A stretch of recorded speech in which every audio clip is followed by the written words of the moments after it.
آرک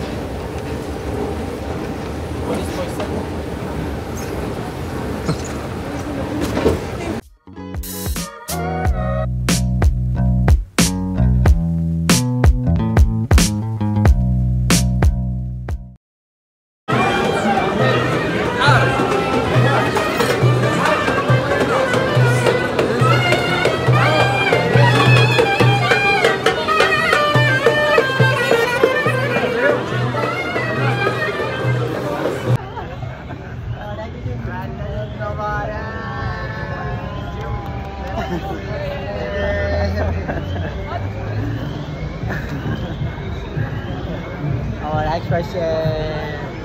سلام، روزتون بخیر. به روز سوم ولاگ خوش اومدید. همین استقلال رو میخوایم بچرخیم و بریم سمت میدون تکسیمون. بعد یه سری هم فروشگاه رو بچرخیم تا غروب دیگه، بریم بعد شام و حالا یکم خوش بگذرونیم. تولد دوستمه که اگه بتونیم براش امروز چیزی پیدا کنیم برای کادو تولدش دیگه.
بچه ها اومدیم یه مرکز خرید خیلی خفن به اسم زورلو. کجا باید بریم؟ بچه ها الان گمشون کردیم بچه ها رو. ولی باید بریم بالا.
خب بچه روز آخرمونه از سفر دیگه.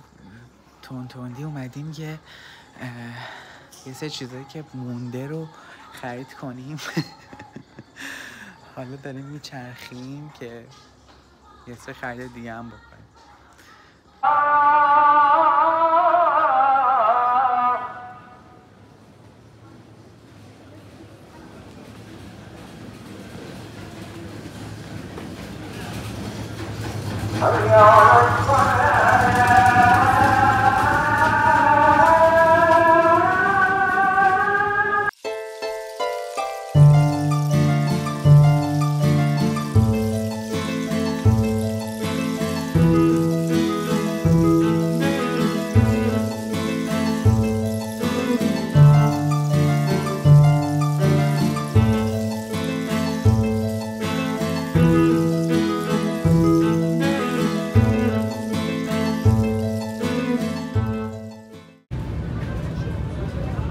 ها اومدیم ساندویچ ماهی بخوریم.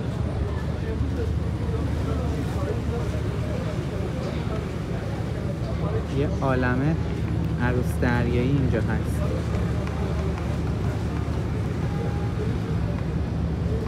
خب تو ویدیو معلوم نیست.